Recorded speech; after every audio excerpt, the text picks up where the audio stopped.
Hello and welcome to Experts Corner. This is Maheen, Jafri. Tonight we're going to be taking a look at something very significant, Pakistan's war against terrorism. Starting from the latest, the suicide blast that has happened today in Islamabad outside the district court in G11, which has killed 12 and injuring many. Interior Minister Mohsin Naqvi has said that the perpetrators will be brought to justice. But this is not just another blast. This has happened in Islamabad. Also, we know President Asif Ali Zardari condemned the blast, and Defence Minister Khwaja Asif says that this is a wake-up call. Not just that, yesterday we know that Fitna al-Khawarij attacked the cadet college in Wana in South Waziristan, and of course the security forces are conducting clearance operation till the terrorists are neutralized. Not to forget that these terrorists were in constant touch with their handlers in Afghanistan. They were taking instructions from them, and we also know, and we have a proof right now, that India is using Taliban as proxies in all these wars, especially the terror-related incidents in Pakistan. We will be taking a look at this and a lot of other things regarding the security elements and dynamics in Pakistan and the region beyond Pakistan, of course. Now, for further analysis, we have been joined by Mr. Farrukh Pitafi in our studio, and honored joined by Brigadier retired Haris Nawaz, who is a defense analyst. Thank you so much for joining in. Thank you. Now, Brigadier Saab, how do you see, we know that Pakistan and Afghanistan has had 3 rounds of talks which stalled, and now looking at the terror incidents, the latest from Islamabad suicide attack happening from Afghanistan side, and the Wana attack as well, in which these are being used as proxies by India. How do you look at it, and how would you comment? You see, the point is, it is very disappointing, honestly. But I am sure it is through the nexus of India, then Afghan Taliban regime, and also Khwarizmi's TTP. They were all together. And it was planned in a way that yesterday there was 2 attacks. One New Delhi, but it was not attack. I would say it was simple cylinder burst, and the 4 persons were killed in that, and it was converted to a big story. That is an explosion, there was some terrorist attack. And then they, without going any interrogation or investigation, they started blaming Pakistan. All their media and everybody started out. I am surprised they don't understand. Every time the world knows, whenever there's elections or there's any special activity, they go fall for a flag operation to malign Pakistan, and then divert the attention of people of India for their elections or for certain petty benefit. They don't bother killing their own people. What happened in Pulwama? You may remember they killed 42 soldiers, and just to go for surgical strikes in Pakistan and to win their election. That is the state of their mind.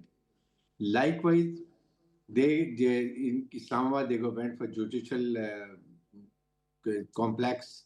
There was a vehicle full of explosive that exploded. But I think that we must realize it was a security lapse also.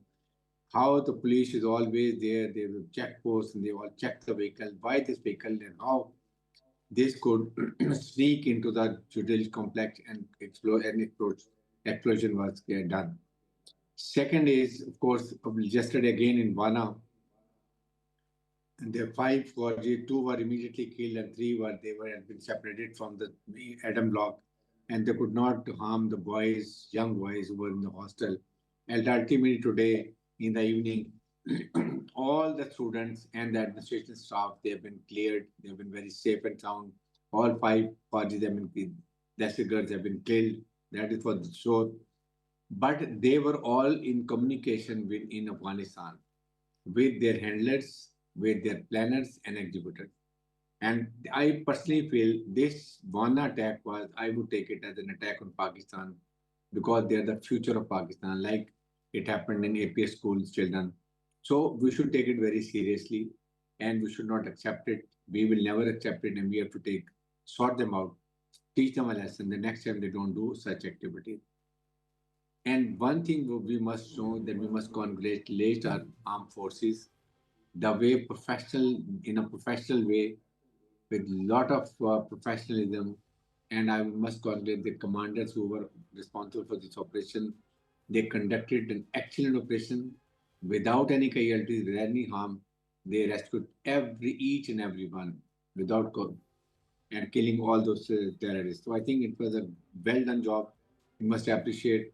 But now is the time we as a nation must understand we need to stand united, particularly the people of North Pakistan and South Pakistan, because their children were studying in there, and it was direct attack on them. Then KPK government and people of KPK, they all have to understand now as a nation, we have to stand together behind the armed forces to fight and finish the terrorism once for all. And because government of Pakistan and the security forces are responsible for the life and security of the people of Pakistan and the security of territorial boundary of Pakistan. So it's very important. I think we don't have to compromise with them. We have to teach them a lesson. Once we teach them a lesson, they will raise their white flags and they will request themselves to mediators or to Pakistan for ceasefire and dialogue. That is the time we should go and we should accept ceasefire and then we should go for dialogue. But for the time, we need to sort them out. Right. Brigadier Saab, it is heartening to hear that all, innocents have been evacuated from Vana's cadet college. Now, the question right now, as you said, that it is time to teach the terrorists a lesson. Help us understand, walk us through what are the measures, how exactly to teach them that lesson, especially on one side we are carrying out IBOs non-stop and that continues for quite some time. On the other side, Afghanistan doesn't seem to be playing ball. So what should Pakistan be doing, step by step, if you could help us understand these? I think immediately we should inform our mediators. Turkish team is coming, I think, tomorrow, and along with that, Qatar, that what all facts we have got, how for the nexus, and how this attack was planned in Wana and also in judicial complex Islamabad. Number two, we should not accept it. We tell them what we are about to do. We want to go for those who were handling this operation in Afghanistan. We must kill them. Those commanders, handlers, executors. We must destroy their training camps, must destroy their administration camps. This is a lesson we want to teach them. This is a language Afghan Taliban regime and the TTP Khwarijis, they understand. That is what we did when we captured the 32 checkposts. Then we killed there so many tank crews people. We went to Patkia where Kul Bhadat and the side was there. We killed 60, 70 Khwajis. We killed the commanders and they raised their white flag. That is the thing I want now should be coming. It is unacceptable. It is attack on Pakistan. Future of Pakistan was these children. They attacked on us like APS. So unacceptable. We have to teach them a lesson. Right. Also, Brigadier retired Harsh Nawaz, there was another important question when we talk about, there are quite some layers, let's talk about that, when it comes to weaponry and the access of these Taliban. The chaotic exit of US and NATO forces left some really sophisticated weapons and they have open access to these illicit arms, and there have been times when Pakistan have really confiscated those weapons and they go back to the same trace that these are those weapons which are easily accessible to them. What must Pakistan do? As Pitafi Saab also mentioned, that there are quite few dynamics. It is just not a one-front war. It's happening on many other fronts. So how do you think we should tackle this issue as well? Because there are terror elements, there are these factions which are using these weapons against innocent Pakistanis. You see, the problem is Americans themselves accepted that they left $7.2 billion weapons and ammunition in Afghanistan. And that has fallen into the hands of all terrorist organizations. And they're using against Pakistan. And we are suffering it because they have the latest weapons, they've got the night vision fighting devices, and they have the sophisticated weapons. So Pakistan must ask Americans that they should ask for those weapons. President Trump said that now we must get those weapons back. Number two, if they don't give them the weapon, then of course they should stop giving them financial support, which is coming to them in the shape of cash dollars. That should be stopped flowing from American side so that they feel a financial crunch. That is also done. Third is we must ask Americans to put reins on Indians because they are using these proxies like Khwarijis, Vietnam Kharij, Fitrul Hindustan, Then, of course, they're using Afghan Taliban regime. They're giving a lot of abatement and they're giving a lot of hopes that we are going to support you. That is not on. They must tell them to stop it because India is doing global terrorism. What they have done in Canada, what they have done in USA, in Pakistan, they killed 20 Pakistanis, then UK or Australia. So I think we have to now people the world listen to Pakistan because our stature after Marker Haq has gone very high. Our Field Marshal General Asim Munir is really welcomed by each and every country. He has earned the respect. President Trump has praised him many times. So now is the time we should refresh and with repledge we should go and talk to them what India is doing and what do we expect them to tell them. Since you have left all these weapons and ammunition, so we need a military support. You give us a APCs, you give us a night vision fighting capability so that we sort them out. You have given so much weapons and they are selling them, they are distributing by different terrorist organizations, and Pakistan is a victim. We have already lost around 90,000 people, including our military forces. Then, of course, we have suffered a loss of over $160 billion. And it is enough is enough. We are the only country which is countering world terrorism. That we have to tell them. So I think in that context, our case is very strong. They would listen us. Our stature is very high. We are the regional stabilizer. So if we now take up the fresh case, I think they will understand the problem. Likewise, we should talk to the OIC, talk to our friendly countries, Middle East, and tell everyone what India is doing. And likewise, we ask China and Iran. They have influenced Afghanistan to again make them understand, made the stupid Afghan Taliban to understand what is better for them to be in goody goody with the Indians or to have best relation with Pakistan, who is a permanent neighbor with your boundaries. That's very important. Right. Brigadier Sahab, every time such incidents take place, and you are absolutely spot on regarding the weapons that are used, American weapons, even in Jafar Express case, we saw that they were using the same guns that were left behind by the Afghan security forces and the US. So that is a case that is well made. But every time this happens, and we also find traces of India's involvement, we have to actually, and everybody says that we have to tell the world what is happening. But on one side, this is happening. On the other side, we can see how everything is linked with India's election cycle. In 2019, Pulwama took place, and the way they milked it to come back to government is quite evident. Similarly, today was last round of Bihar's election, and we have seen that they have been repeatedly using violence and bloodshed to get back in power. Do you think that the world is not connecting these dots, and we have to connect it for them, or they see it but they don't want to actually speak about it?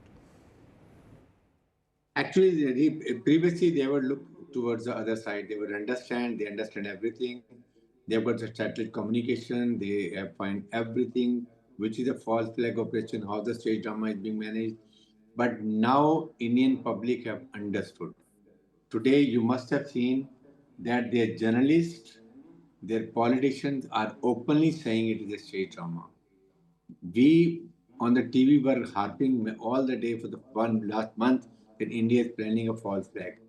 They miserably failed in this seaside because we got hold of Ijaz Machera, a fisherman, and then the way they wanted Pakistan, they should take the uniform, then they should kill Pakistanis and then do it. So in that context, I would say now we have a different game ball. We people, dunya, people listen to us. Likewise, their own general public, their journalists have openly saying that it was a state drama. And every time India is doing the same, and they were connecting the dots. What happened in Uri, Pathankot, Pulwama, then of course Pahalgam, and this time here. Every time they're saying now public is understanding. They're not bothering about it. They have taken it for the false flag, and every time they do it on certain occasions and during the election period. I think they're miserably losing the elections also, and you will see after some time what is going to happen. So And in that context, I'm saying now the world will listen. We have to prepare a case very strongly because the stature has gone very high.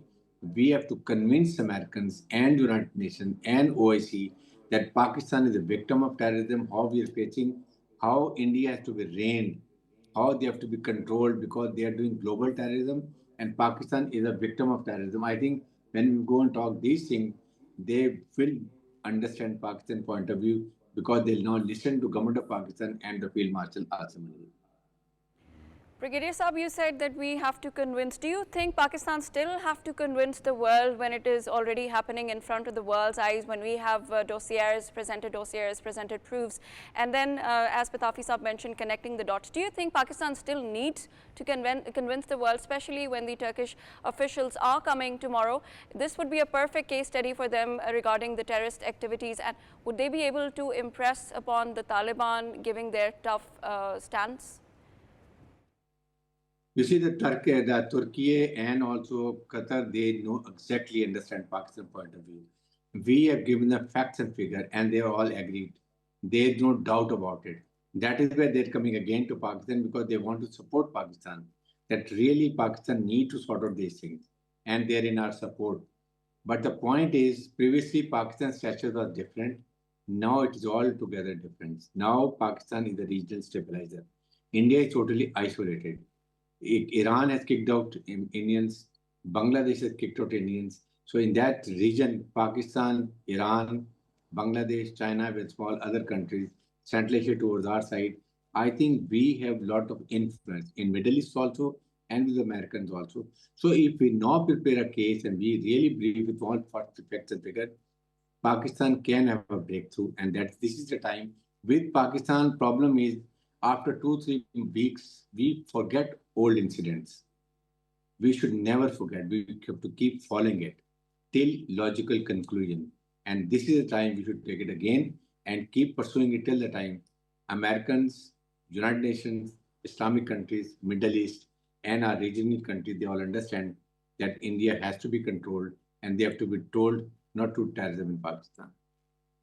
Right. Brigadier Saab, since we are talking about various steps that need to be taken regarding what is happening in Afghanistan, and you have been since Interior Minister also, tell us that when it comes to implementing the National Action Plan, amended National Action Plan that actually dates back to 2021, what are the aspects that are missing, and this is about time that we start auditing whatever is happening. I understand that our law enforcement and our army, armed forces are doing whatever can be done, but what about the civilian side, and what about the various deliverables regarding that as well? So, You see, Farrukh, this is a pitfall we have. You see, whatever army was asked to do, we have done it. And we do 200 intelligence-based operations every day. Just imagine. That is why I say our military armed forces are battle-hardened, fully trained. And the true example is one incident. How professionally we could save the lives of each and every individual in cadet college. And we killed all terrorists. The point is, what about the madrasa reforms, police reforms, judicial reforms?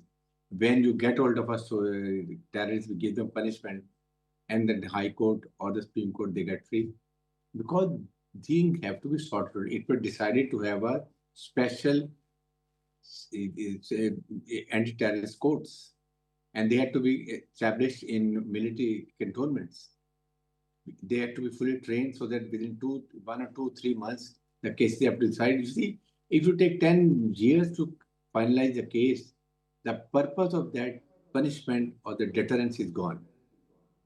When military courts were established, within 2 years, we did punish a lot of people. But Peshawar High Court, when they went to the High Court, they all let them free. So these are the problems we have. 62,000 madrasas are in Pakistan. 16,000 are registered and 16,000 are not registered. They have, what is their agenda? From where the funding is coming? Who is supporting that? What maslak they are following it? We don't know. This is a pitfall. How their brain are washed, children's, what they are taught, what is about jihad, how they tell about the Islamic Jumhuriyat of Pakistan. They say that you have to go and take jihad. So these are the pitfalls. Why we are not doing it? It is the responsibility of the government of Pakistan and the provincial governments, particularly KPK government. You see, 70% terrorist activities are coming from that side, and people of Pashtuns are suffering it. But still, the government of PKP is not in line with the federal government. This is another problem. After this incident of Wana, I think the people of South Pakistan and North Pakistan should blindly stand up with armed forces. It's a question of the future of their children.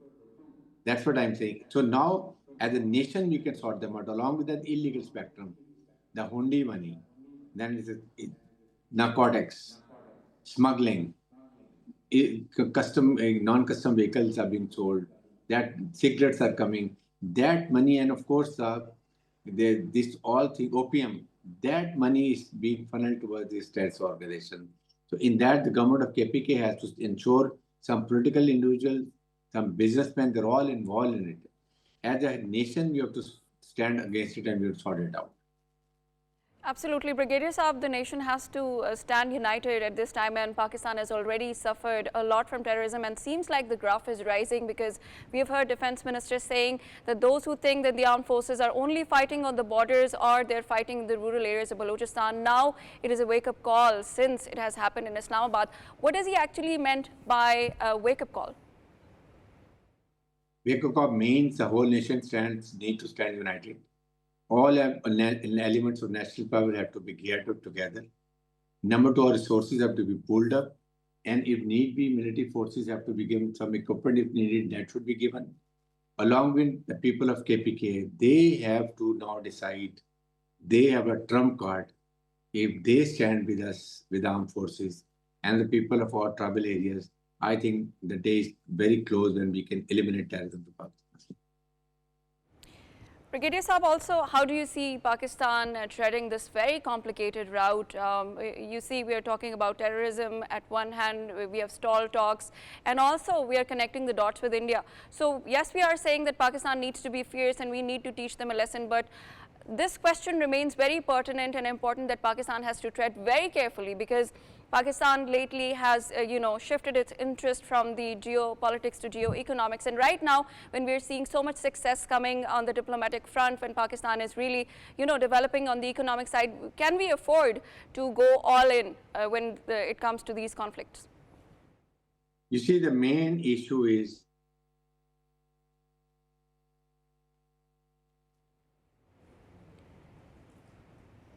there seems to be some audio problem. Farrukh, Pitafi, how would you comment on the very complicated dynamic, the treading of Pakistan that needs to be very careful now? Right.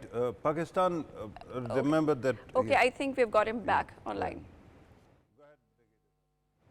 Ji, please continue, Brigadier Saab. The main important thing is, yes, so the most important thing is we have to economically prosper. But for that, we need to have a very secure environments in Pakistan, security environments. And that is they are ensuring that Pakistan remain troublesome. Afghanistan troublesome means Balochistan remain troublesome. That means we can't ensure CPEC is completed and Gwadar is not operationalized and Pakistan don't go for economic prosperity. But please remember, Pakistan is the only Islamic nuclear country. Pakistan armed forces are very battle hardened. We have got the best of geostrategic location. Through CPEC, if we can have economic prosperity, then we can take our decision independent in the best interest of the country. And that is what the southern countries, they don't want. They want Pakistan remain under the grip of IMF World Bank, and we keep listening they're dancing on their tunes. That is the problem. And for that, we have to stand as united as a nation. Only then we can eliminate terrorism. And of course, along with this, we have to push China and Iran. They both are the stakeholders. If they are there, that means that Pakistan can do progress. We have to tell China, and Iran has also a lot of influence. If these two countries talk to Afghanistan, push them back drastically, I think they will come to the line, because China is taking a lot of minerals and giving millions of dollars to them every week. And that is what they fight. They are having economic stability, and they're not listening to anybody else. Iran, through Chabahar, if Pakistan stop all economic logistic support to them, then India might go through Chabahar. So Iran has to be told, telling one national that okay, we will also give you any support. Then they will come when they are economically choked. Then they will listen to these things. That's the thing we need to do it. Brigadier Saab, one thing that really astounds me, and that is on one side you have a patently evil government in India, which keeps on using everything, against humanity. It oppresses own people, it attacks other countries as well.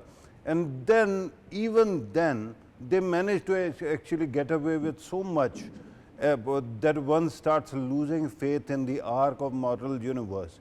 But on the other side, when you talk about Afghan Taliban, they, as has been repeatedly pointed out, they have many factions.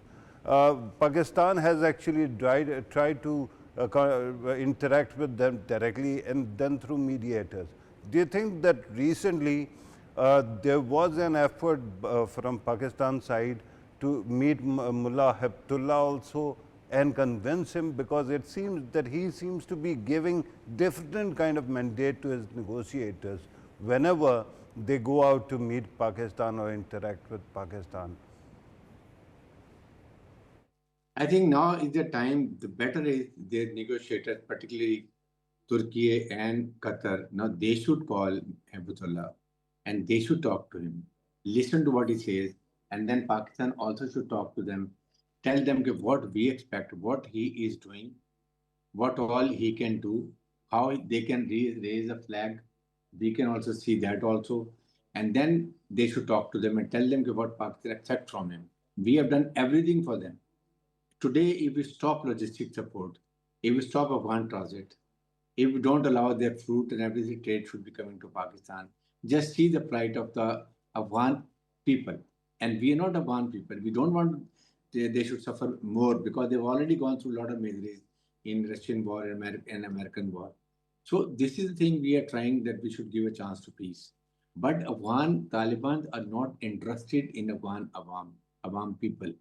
They are just interested to have their own government, make money, enjoy privileges, and keep sitting over there. Do you understand? For the last 4 years, have they established even one diplomatic relation with any country? Even not India has established a diplomatic relation with them. Just imagine. Because they don't know how to run a government and they are not in the community of nations. This is a problem. And I think this is a time people of Afghanistan should understand, they should stand, they should, through a democratic process, change the regime, which is illegitimate. They are just sitting over there by force. Otherwise, 40% Pashtuns, there is 60% other ethnic people, they are not in power. So that's why these things are happening. If ethnic balanced government is formed, then they are going to look after the people of Afghanistan, and including Tajiks, Uzbeks, Hazaras, Pashtun, all will be looked after. Here only they're looking after their own government and they're making money and enjoy the perks and privileges. This is the issue. Brigadier Saab, what role do you think can the international community's perception can play over the fact that India is using Taliban as proxies against Pakistan? I think what I personally think, Pakistan should send 2, 3 delegations, and those people who have a good communication skills, they must go to USA, they should go to Europe, and they should go to Middle East and explain the world what is happening and what Pakistan is facing the difficulties and how much is threat from Indian side. Two nuclear powers, India, if with small false flag operations, stage drama, can attack a neighboring nuclear country without realizing, shows how much they are irresponsible and they are highly immature. And Pakistan proved to the world that Pakistan is the most responsible, mature nuclear country with professional battle-hardened army. We didn't go for provocation. We just responded when they attacked us, and then we taught them a lesson also. So they should go and tell what India is doing and what India is using the proxies like Fitna Kharij, Fitna Hindustan, Afghan Taliban regime, how India is using India is a global terrorist country. What they have done in Canada, what they have done in USA, they have killed 20 Pakistani. Then what they have done in UK and Australia. So everybody recognizes them, but somebody has to tell. Now people listen to Pakistan. Pakistan's stature is very high now. We are a regional stabilizer, so we have to put our weight. The problem in Pakistan, honestly, is whatever has happened, you will see after 1 month we'll forget. This is a folly we have. This is a pitfall in such system we have. We have to keep falling, keep pursuing till the logical end. And that is the solution for Pakistan. Right. Thank you very much, Brigadier Retired Haris Nawaz, Defense Analyst, for your analysis on the latest situation on the war against terrorism from the Pakistani side.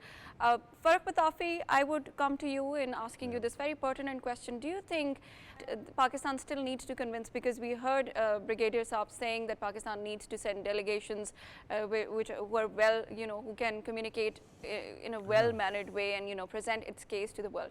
Do you think that? Right.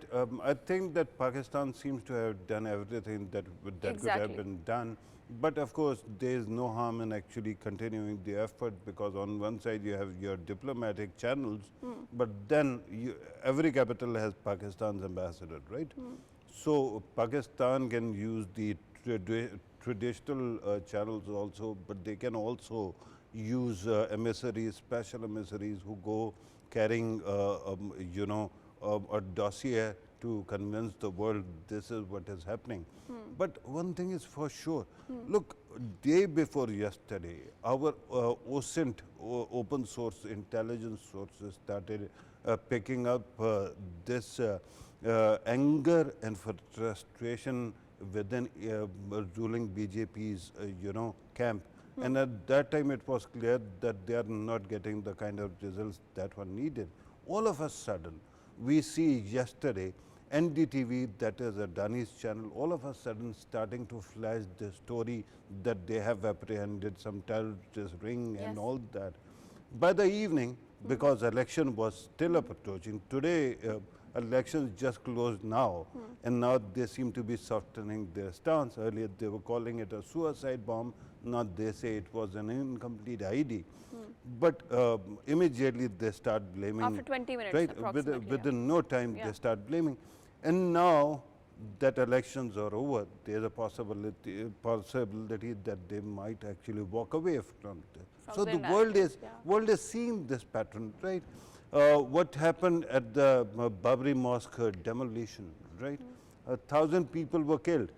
2002, Narendra Modi was entering the political fray as elected CM, and he hadn't actually contested elections in Gujarat take place. 2013, there is again Muzaffarnagar, incident where hundreds are killed and they get into power. Pulwama, again, their own people get killed and they blame Pakistan and they risk a war. Now, this election was approaching. They already started doing whatever they were doing in May. So the world is not blind, can it be? All you need to do is get your own ducks in a row, convince the world that things are improving. We are actually controlling our internal matters because they are also important. Brigadier Saab actually spoke about reforms within that we committed in 2001 and 2015, 14-15. So we have to implement them.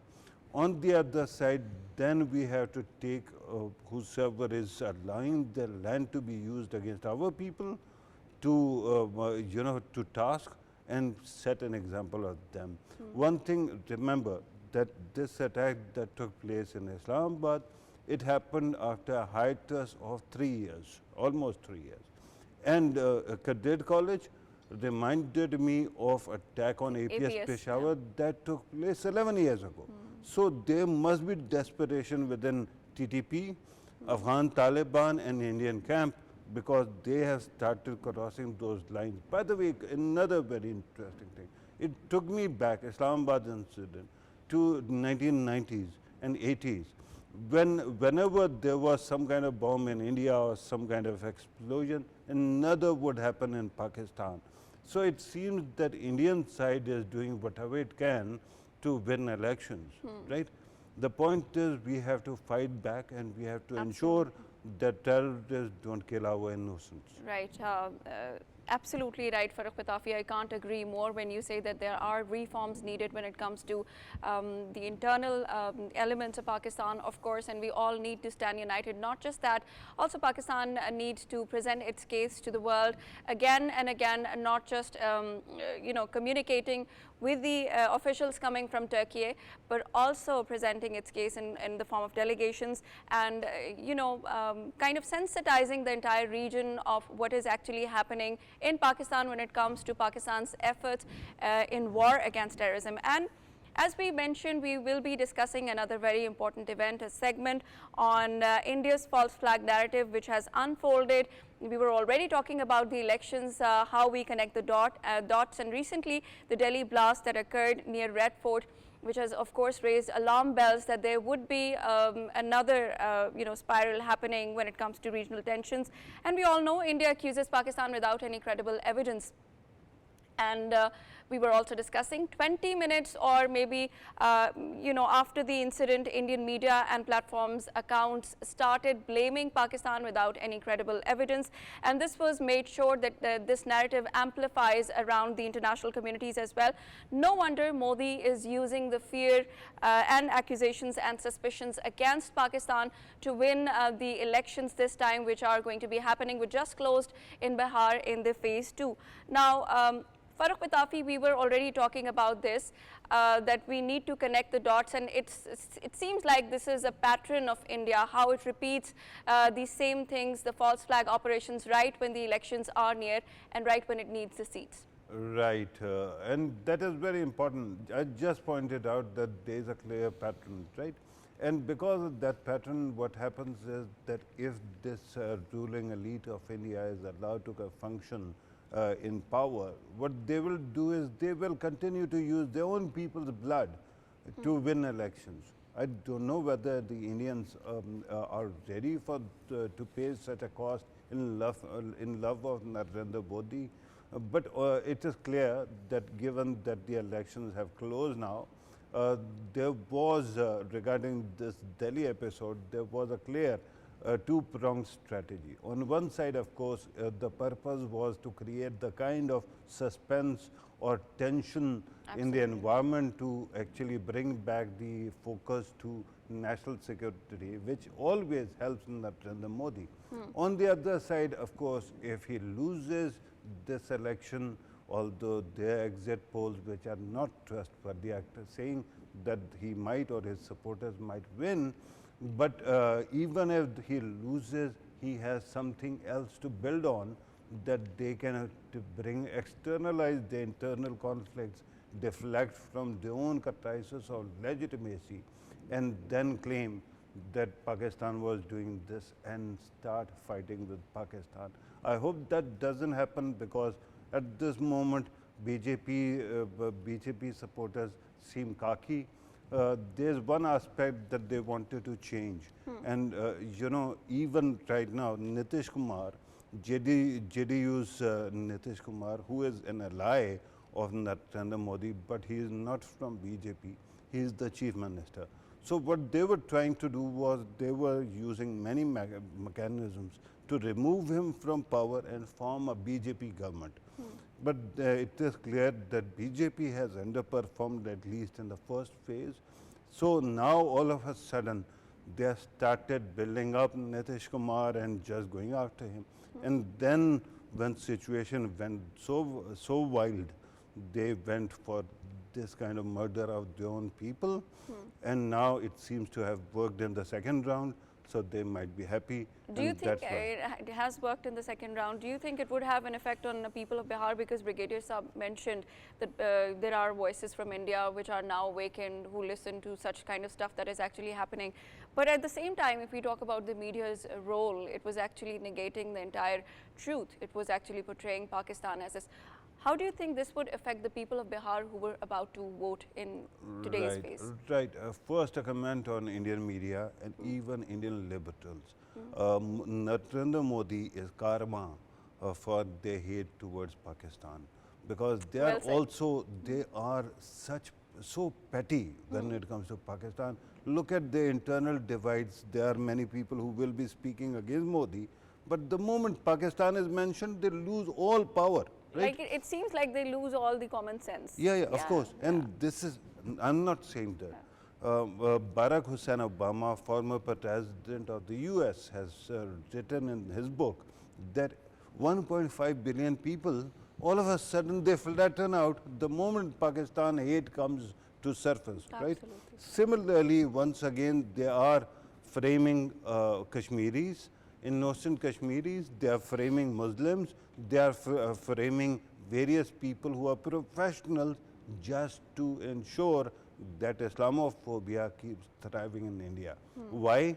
Because BJP is a state which has more population of the poor, disenfranchised. I gave you the breakup of the lower caste who are not even considered human beings, right? If you even Google today, you will see that 17% in Bihar are Dalits. They are not considered human beings. If you look at the Adivasis, who are the tribals, they are 7%. It brings it the total to plus around 24. And then 50% of India is Pichdi Zate. And Bihar also. Pichdas are essentially Dalits, but they are creamy layers, so they have found a way to re-narrate them, right? Or try to present them as other caste, other backward caste. So together, they are the majority of Bihar, they are the majority of India.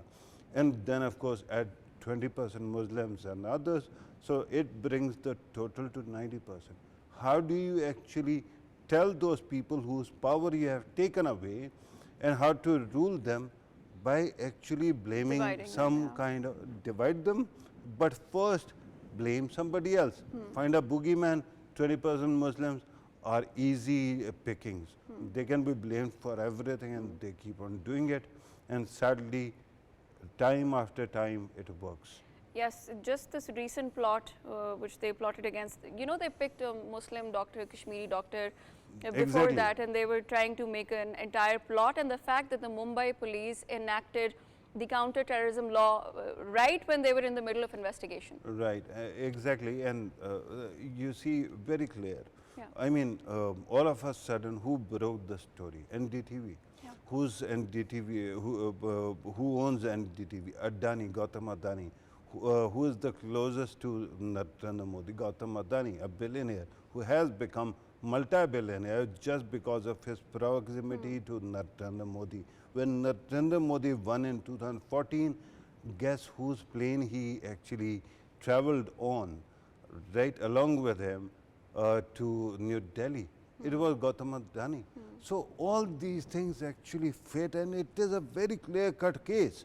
And you, as I pointed out, and then you actually bore me out as well, you proved that also, you, whatever you said, bear out what I said earlier. But the fact is that, a Kashmiri doctor, and in the past they used to only attack Muslim men. Now they have even started including Muslim female Women. doctors. What kind of hate is that? Do you want to live in a world which wants to do this to their own people? I mean, they claim that these people are, Kashmiris are theirs. If that is so, why are you using them as the boogeyman? And why are you killing so many innocents just to get into power? Can there be some kind of correction? Sadly, I don't see Modi or his supporters changing tack. Modi, by the way, is a diffuse bomb. Modi has done whatever he wanted to 20 years ago. Now, who is actually calling shots? It is Amit Right. Shah, the interior minister. We will continue. Yeah. Right now, we are joined by Dr. Waqas Ali Kausar, international affairs expert. Thank you so much for joining in. Thank you very much for having me. Dr. Waqas, we were talking about the political gimmicks when it comes to India, when it comes to the elections, when it comes to the false flag, things that they are kind of narrating, amplifying the entire false narrative around the world. What is your comment? Sorry, can you repeat the question? I couldn't hear it properly. We were talking about India creating false narratives and also amplifying it through fake accounts, in the international community, and saying again and again without any, credible evidence that Pakistan is involved in any such incident. And of course, this was a political gimmick when it comes to the elections in India. This was Bihar phase 2. Thank you. First of all, I would like to say that the politics that BJP has been peddling from last decade, and so I guess there is certain shelf life of such politics of hate and polarization that we have witnessed. It's not only polarization within their own ranks. I guess if you see overall society, there has been a lot of polarization within communities, within religions, within identities, and all that.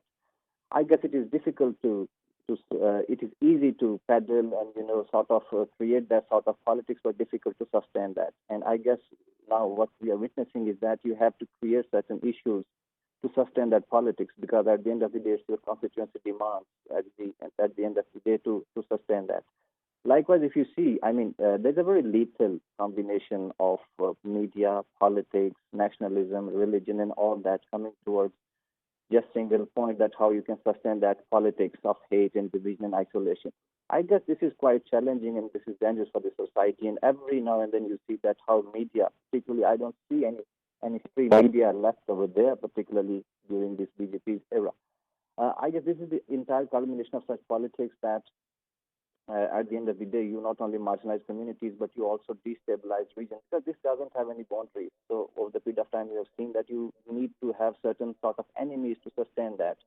And Pakistan used by BJP, particularly in elections and in election manifestos, particularly campaigning, is a manifestation that, look, they have to create some enemies. But at the end of the day, I guess this haunts you back within society, because the nature of the politics, particularly that BJP is doing within their own communities, and after some time, right now you see that there are many people, particularly from Kashmir, those have been leveled charges of so-called the way they are branding them in terrorism activities. I guess we need to understand that this has no end, particularly because at the end of the day, you are creating chaos in the society. Thank you very much, Dr. Vikas Ali Kausar, International Affairs expert, for joining us and giving us your views on this important aspect when we were talking about Bihar election state 2. Farrukh Pitafi, what would be your concluding remark on the political gimmick that is happening from India? Yeah, you earlier asked me whether, whatever Indian government is doing, has it worked? So far, two indicators that it seems to have worked. One, the exit polls are actually showing that Indian ruling coalition is winning in Bihar. On the other side, they seem to be softening their position on Delhi bomb blast. So that would essentially mean that they got what they wanted. But we don't know what kind of mentality that is. So we have to keep our constant vigilance with us. On the other side, regarding using Kashmiris as the fall guys, as the boogeymen, that is unacceptable. Kashmiris are ours, and India should know not to harm our citizens that they have wrongly occupied. Right, thank you very much, Farrukh Pitafi, on this important analysis where we know that there is the elections, rather they're closed in Bihar phase 2, where clearly the exit polls show that Narendra Modi is not gaining the majority, and also they created a false narrative accusing Pakistan of the Delhi blast, which might have concerns regarding the regional tensions. This was all for tonight's show. This is Maheen Jafri signing off.